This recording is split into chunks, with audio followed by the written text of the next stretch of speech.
दुख वह काम है जो हमें फिर से जीवन जीने को पूरी तरह अपनाने में सक्षम होने से पहले करना चाहिए। यह हमारी संस्कृति, अनुभव और पहचान से प्रभावित है। आराम और पोषण, जैसा कि आप पहले से ही जानते हैं, दुख काम है। भरपूर आराम करें और जब भी संभव हो पौष्टिक आहार लें। समर्थन स्वीकार करें। परिवार और दोस्तों से समर्थन मांगें और स्वीकार करें।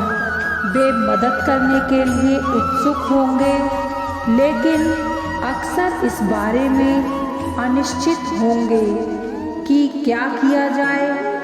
उन्हें बताएं कि आपको क्या चाहिए। जर्नलिंग, अपने विचारों और भावनाओं का एक जर्नल रखने पर विचार करें। यह आपको खुद को अभिव्यक्त करने का एक तरीका प्रदान करता है और आपको अपनी प्रगति पर कुछ परिप्रेक्ष्य देता है। व्यायाम, रोजाना कुछ व्यायाम करने की कोशिश करें, भले ही वह थोड़ी सी सैर ही क्यों ना हो। व्यायाम आपके गुस्से और हताशा को प्रतिबंधित करने में आपकी मदद कर सकता है। यह दिन के दौरान आपकी ऊर्जा के स्तर को बढ़ाने में मदद करता है और रात में आरामदायक नींद पाने में आपकी मदद कर सकता है। बड़े निर्णयों से बचें। यदि संभव हो तो दुख की तीव्र अवस्था के बाद तक बड़े निर्णयों को विलंबित करें। बड़े बदलाव जैसे नौकरी बदलना या नौकरी बदलना आपकी ऊर्जा खत्म कर सकता है और शौक मनाने की प्रक्रिया को जटिल बना सकता है। तीव्र दुखों के लक्षणों में अशांति, उदासी और अनिद्रा शामिल है। वे प्राकृतिक और सार्वभौमिक हैं और आमतौर पर किसी उपचार की आवश्यकता नहीं होती है। किताबें या गाइड पढ़ें। आपके द्वारा अनुभव किए गए नुकसान से प्रकार से संबंधित दुख पर किताबें पढ़ना बहुत आरामदायक हो सकता है और आपको अपने दुख के अनुभव की गहरी समझ प्रदान कर सकता है।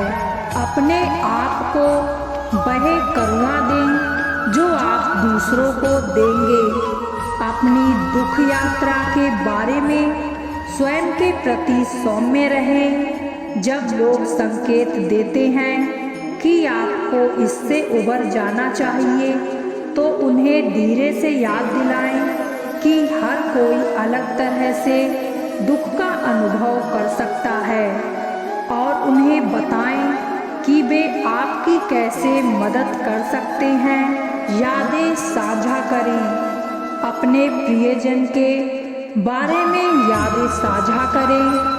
इससे आपको उनके करीब महसूस करने और आपका दर्द कम करने में मदद मिल सकती है। आपके प्रियजन के जीवन का एक चित्र, एल्बम या साथ रखना आराम प्रदान कर सकता है और एक अच्छा उपहार भी बन सकता है। अपने विश्वास पर झुक जाओ। अपने धार्मिक नेता या पादरी से बात करना सहायक हो सकता है।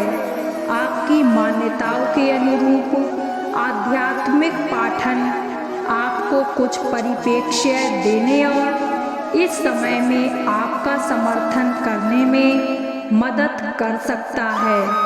वर्षगांठ की आशा करें और सार्थक अनुष्ठान बनाएं। छुट्टियां और विशेष दिन, जैसे कि आपके प्रियजन के जन्मदिन या मृत्यु की सालगिरह, कठिन हो सकते हैं क्योंकि व्यक्ति की अनुपस्थिति अधिक स्पष्ट होती है। यह कई वर्षों तक सत्य हो सकता है।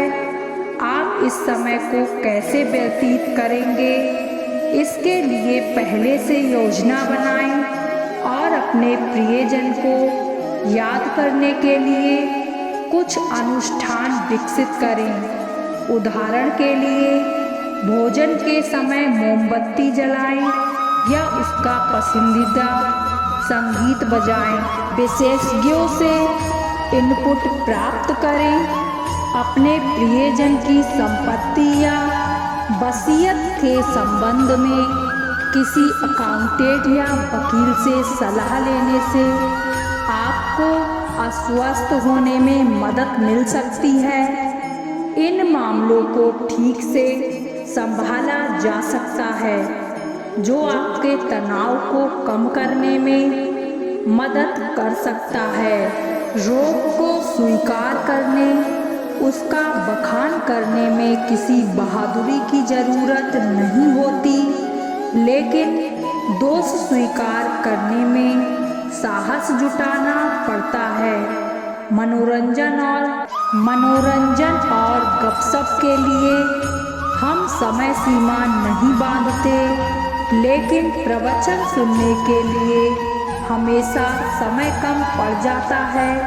पिकनिक मनाने या किसी पार्टी में जाने के लिए पल भर में सुसज्जित हो जाते हैं, लेकिन देव दर्शन हेतु उपयुक्त वस्त्र बदलने में हमें सदैव आलस लगता है। दरअसल सांसारिक पदार्थों में हमें प्रत्यक्ष सुविधा प्राप्त होती है, इसलिए उनके प्रति हमारी प्रबल आसक्ति बनी रहती है। इसके साथ संबंध जोड़ने से हमें वर्तमान और भविष्य दोनों में लाभ तथा स्वार्थ पूर्ति की आशा होती है। यही वजह है कि हम अवसर तलाश कर सांसारिक पदार्थों और व्यक्तियों से अपना तारतम्य स्थापित कर लेते हैं, परंतु प्रभु के साथ मधुर संबंध जोड़ने से हमें कोई तुरंत और प्रत्यक्ष लाभ होता हो। आँखों से ऐसा दिखता नहीं है, शायद इसलिए प्रभु से जुड़ने को हम वरीयता क्रम में इन दोनों के बाद ही रखते हैं। इसलिए हमारा मन प्रभु को प्रियतम के स्थान पर तो क्या प्रिय के स्थान पर भी स्थापित करने को मुश्किल से ही तैयार होता है।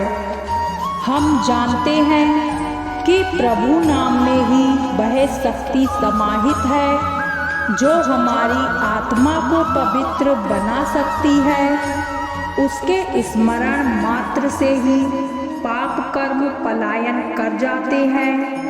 तब फिर आत्मा परमात्मा के सिवा किसी अन्य को प्रियतम के स्थान पर कैसे स्थापित कर सकते हैं। हमें शाश्वत सुख चाहिए तो प्रिय के स्थान पर चाहे हम किसी को रखें, लेकिन प्रियतम के स्थान पर प्रभु के सिवाय कोई और नहीं होना चाहिए। ना उसकी श्रद्धा में कोई कमी होनी चाहिए। टूटने या कम होने के कितने ही अवसर और निमित्त मिले, फिर भी उसके प्रति ऐसी आस्था बनी रहनी चाहिए जो मेरू पर्वत की तरह अटल हो, जिसे संसार का कोई प्रलोभन या आकर्षण भी चलायमान ना कर सके। लेकिन हम तो प्रभु को भूल इच्छाओं और कामनाओं के वशीभूत हो संसार में दौड़ते भागते जा रहे हैं। इस भाग दौड़ से केवल अशांति एवं असंतुष्टि ही हमारे हाथ लगती है। पदार्थ और वस्तु को पाकर इन्हें अपनी जिंदगी समझकर हम खुश हो जाते हैं, इस भ्रम में जीना हमें अच्छा लगता है, लेकिन यही भ्रम हमारे कष्टों का कारण बनता है। यह संसार अस्थिर है, किसी को भी कुछ नहीं दे सकता। परमात्मा से विमुख होकर हम जो भी करते या देखते हैं वह सब असत्य है, नाशवान है। इसलिए संसार की रट को छोड़कर प्रभु की ओर बढ़ना होगा। हमें संसार से कुछ संभालना है तो अवश्य ही वस्तु और व्यक्ति को संभालें, लेकिन जीवन न्योछावर करना है तो परमात्मा पर ही करें। पाप कर्म का अंत ही दुखों से मुक्ति पाना है और पापों के निवारण का एकमात्र उपाय है प्रभु के पवित्र नाम का भक्ति भाव से स्मरण करना। इसलिए जीते जी हमें प्रभु चरणों में समर्पण के लिए हर पल तत्पर रहना चाहिए। जिस प्रकार खनिज पदार्थों में हीरा और सोना तथा दूध में घी स्वभाव से विद्यमान है, उसी प्रकार हमारी सबकी आत्मा में प्रभु की विद्यमानता स्वाभाविक रूप से होती है।